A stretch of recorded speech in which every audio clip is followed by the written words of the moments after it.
Hey friends, I hope you are doing so well. Welcome back to my channel. Today is my very first Q&A. I can't believe it's taken me this long to actually do a Q&A for you guys, but I thought it would be a great idea. I always get tons of questions from you and I try to answer them in the comment section, but a lot of you guys probably have similar questions and it's a great way for you guys to get to know me even better. I have questions from all different places. I asked you guys on YouTube and Instagram and you delivered, so thank you if you submitted a question. I really appreciate it. I'm gonna try and answer as many as I can. And for the most part, you guys are into the business stuff, which I love. I did say you could ask me anything personal, but I absolutely love that you guys are so about your business and trying to grow and scale and just kill it. And so I love all of that. I'm here for it and I'm gonna do my best to answer as many business questions as I can. This one is from Lunar Remedy, thank you. And a couple of you guys actually tagged on. So your main question was, how has moving out of your home and into a studio space improved my business? So moving out of my house has been great for so many reasons. It was definitely at the point where I had product on my dining room table in multiple rooms of my house, and we already don't live in a very large house. It's 1,300 square feet, doesn't have a basement, doesn't have an attic, so there's really limited storage space. I moved out about a year ago in June 2021. So personally, I got my house back. And the other part that I didn't realize I needed until I was out of the house in a studio space was the ability to leave work behind a little bit. Don't get me wrong, I do a lot of computer work and social media stuff at home, and my brain is always thinking about work, but it's really great to be able to close the studio door, drive the 25 minutes back home, and have that time to sort of switch gears. And my house is now my home. It's my happy place where I can rest and relax and regain my strength for the next week and for what may come from my business. So my work-life balance is so much better, if that makes any sense. What order capacity or volume did you decide it was time to quit your full-time job? This is from Tara Scott. I'm currently on the fence. Should I stay or take the leave? Okay, a couple of you guys asked that. So this lighting is awful. I never film videos at this time of day in my living room, and this is what I get for it. But we're just gonna roll with it. So when was it time to leave my full-time job? I do have a video all about leaving my full-time job. I'll link it here for you guys, but I will say I was ready to leave my full-time job when I could cover my salary that I was already making. So I don't do that simply because I want to grow and scale my business, and I was making a very nice salary. I kind of tell you how much I made in that video, but I don't pay myself that much. I pay myself what I need to keep my life the same and pay my bills and have a little fun, do a little shopping, all of that, but nothing crazy, because I'm so passionate about building my business that I don't want to just take money out of it if I don't have a real need for it. So I will say I quit my job when I could absolutely cover my own expenses and not have to worry about that. You don't want to have the added stress of paying your bills and not selling enough. Just don't do that to yourself. So even though you may be miserable in your job or very unhappy, just make sure financially that you can cover your life, because you do not want to be adding extra stress to your life, because then it will hurt your business and everything will it just won't work. So that would be my advice. Yasmin Fleming, thank you for your question. Okay, it's kind of multi-part. It says, can you share a little bit about your product launch timeline planning, testing, weeks out, photography, website marketing? Okay, so I would love to tell you that I'm perfect at this, and I'm not. As you guys know, I'm super transparent about things, but ideally I try to work 3 to 4 months out from when I want to launch. So I will pick my launch date, and because I've been doing this for a while, I try to anniversary my launch date the same every year, just for sales purposes, unless something happens and I want to, change it. like this past fall, I actually moved it up 2 weeks because it was way too late last year. So you learn things and adjust, but for the most part, my launches are the same throughout the year. I try to work 3 to 4 months back then from that date and start thinking about fragrances, what I want to add, if I want to do a new actual product, and I just go from there and build that out. And then I order the materials, and about 2 months before, I'll make my cold process soap, which takes time to cure. And then about 4 to 6 weeks before my launch, I will try to finalize all the production of my first round of products, which is usually around 50 to 100 units, depending upon what the item is. So I will try to have a month before my launch date, all of my products made. Then that gives me 4 weeks to do things like send out wholesale catalogs, upload things on Fair for a pre-order, helps me just get organized, and then do all of the photos and the website stuff. I try to do that, but I will tell you the photos and website stuff is usually last minute for me because I'm just restocking everything. And that I'm restocking my core line. I still have things for sale. So even though I'm getting ready for a launch, I still have products for sale. I'm still shipping. I'm still doing all of those things. And so there's a lot going on, but ideally it would be that kind of a timeline. And I think if you can buffer yourself, if you know yourself, and if you're like me, that you struggle with hitting those deadlines sometimes because life gets in the way or other projects for your business get in the way, I would just keep bumping it out. So if you know maybe 2 weeks isn't a good benchmark, maybe do 3 weeks for your photos and website stuff. But that's pretty much what I strive to do. Do I do it every time? No, but it's good to have a goal, right? At least we have a wish plan of how we can run our business, and maybe next season for Christmas I'll be ahead. I'm doing pretty good right now, so we'll see. Okay, the next question is from George. Thank you, George. You're always so great in asking questions and commenting. Okay, this is a long one. I will try to summarize it a little bit. Okay, so my course came up a couple times, and this is George's question, pretty much summarized in, I think. Basically, how am I liking the course, and how am I looking at things like formulations and bath and body and soap products differently now with all this additional knowledge that I have? I think that's the majority of your question. So I'm going to touch on that part. So I am loving my course. I've actually was home today all day studying. I'm almost done with the second large segment. I think there's a third. I'm not done yet. It's taking me a lot longer than I maybe thought because of just balancing everything, but it is so thorough, you guys. If you're contemplating learning cosmetic chemistry and formulation, and you're very serious about this industry, and you almost look at it like you are going to be a cosmetic chemist, this course through the IPCS, I'll leave them down below. They have a great YouTube channel too with a lot of free content, but this course it's blown me away with the amount of knowledge. Do I feel like a professional yet? No. I think a lot of that's going to come from me actually physically formulating products, which you do in the course, but they give you sort of a group of ingredients that you can play with. And so once you've figured those out and mastered, their formulas that they have for you, it's great.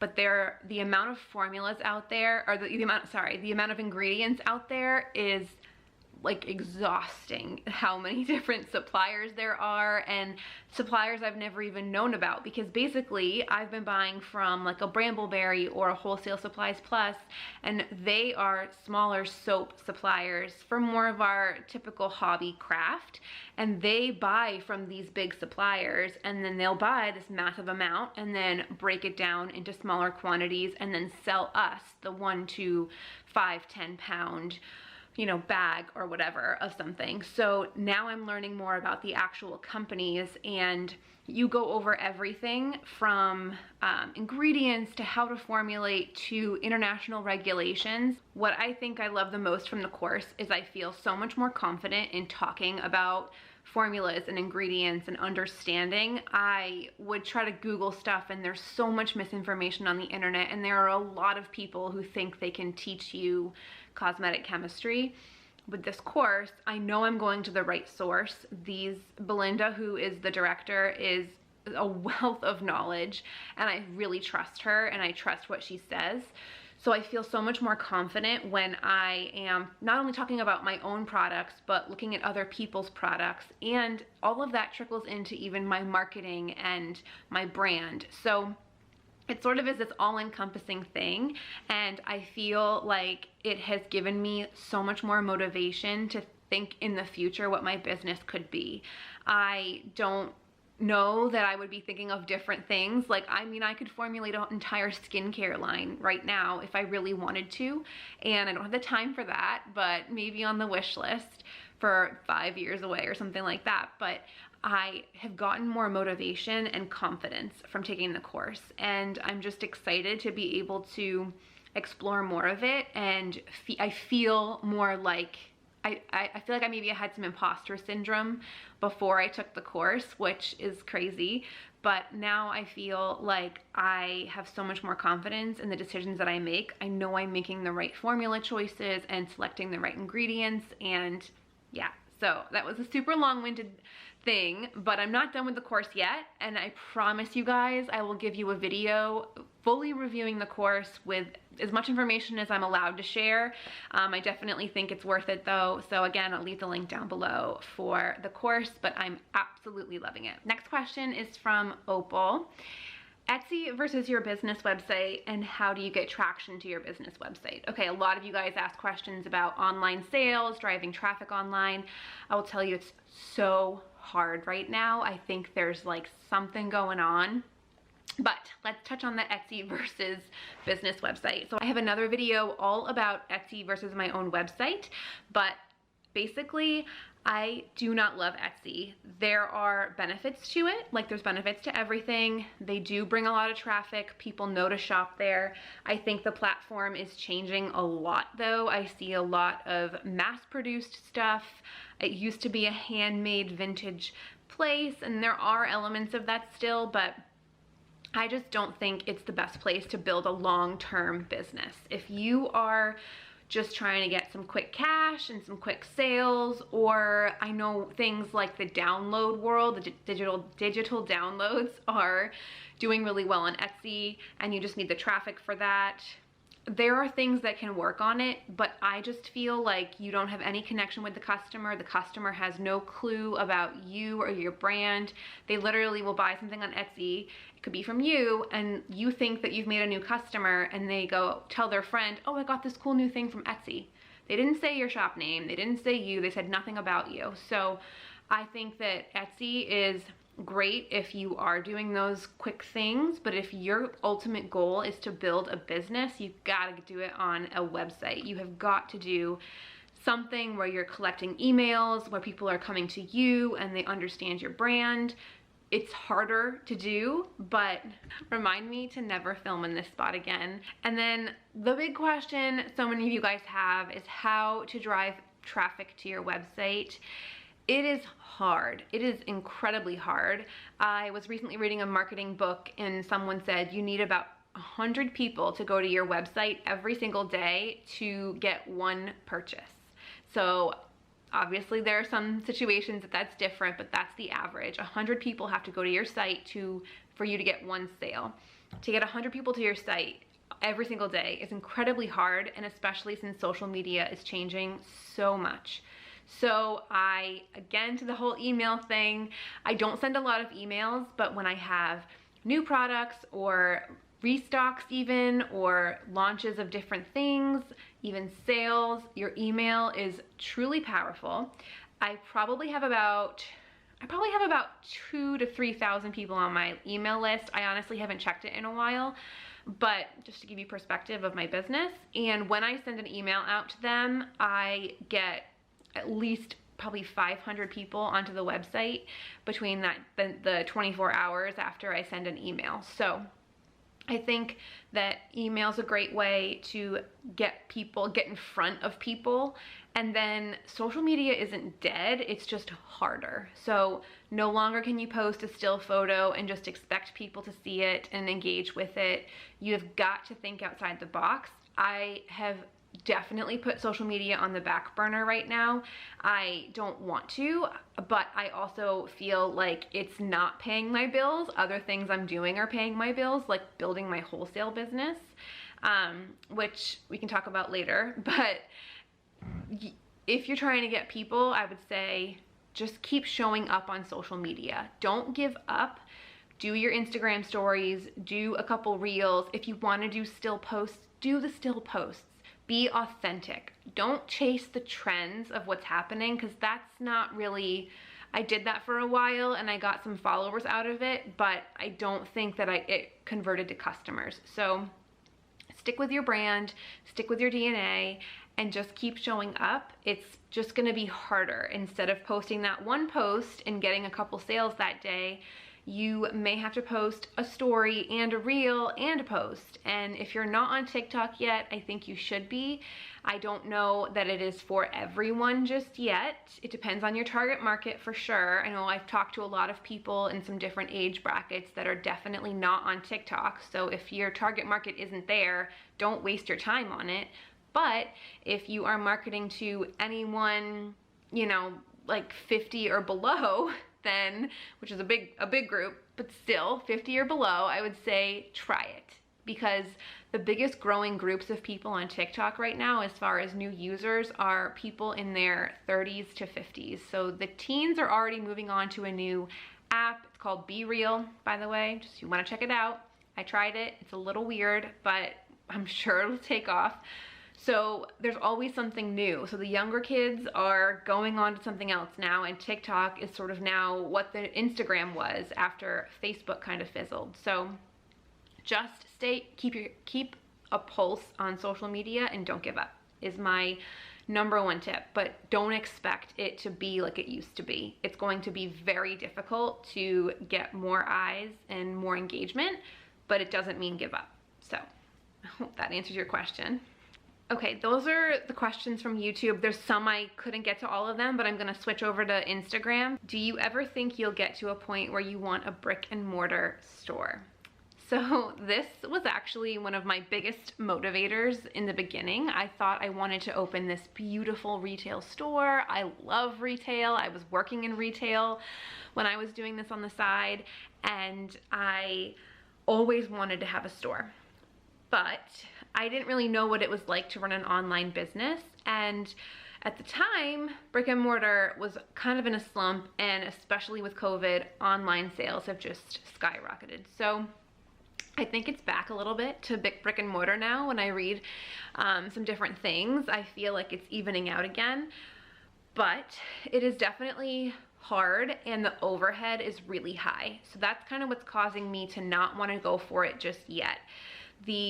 Having a retail space, the rent is really high, so you have to pretty much sell a boatload of product just to cover your expenses. I don't want to be there all day because I have other stuff I'm doing to build my business, so therefore I would have to hire people, which is more money I'd have to pay. So I just don't feel confident, especially in the area that I'm in right now. I live like 25 minutes outside of Boston, and I don't want to have something in Boston. It would be great, but I don't want to do that right now. It just seems too much and too overwhelming. And so I don't know that in the suburbs where I am right now, I have a lot of friends that own small businesses, and there are days, weeks, months where the traffic is really horrible. So I feel like there's just things in my gut that are telling me not to go do in brick and mortar. It sounds sexy, it sounds glamorous. I think that it is something a lot of us strive for in the soap and cosmetics world, but I gotta tell you, I am loving running an online business. I do miss talking to customers, and I don't do a lot of markets anymore, so I really miss that part, and I'm trying to figure out how I can incorporate more of that into my online business. But I really love the online business. I'm literally sitting in my living room in the middle of the day filming for you guys on a Tuesday because I can. And if I had a retail store, I probably wouldn't be able to do that, and I would be locked in to my hours. So there's a lot of reasons why I don't really want to do that yet, but it is definitely not off the table for the future. Okay, how do you find inspiration when making new products? I love Pinterest. I'm on Pinterest all the time, just looking at different things. I look for inspiration everywhere, and I know that sounds like almost anyone that you ask that's in a creative world, and when you ask them where they find inspiration, they tell you, I find it everywhere. I do.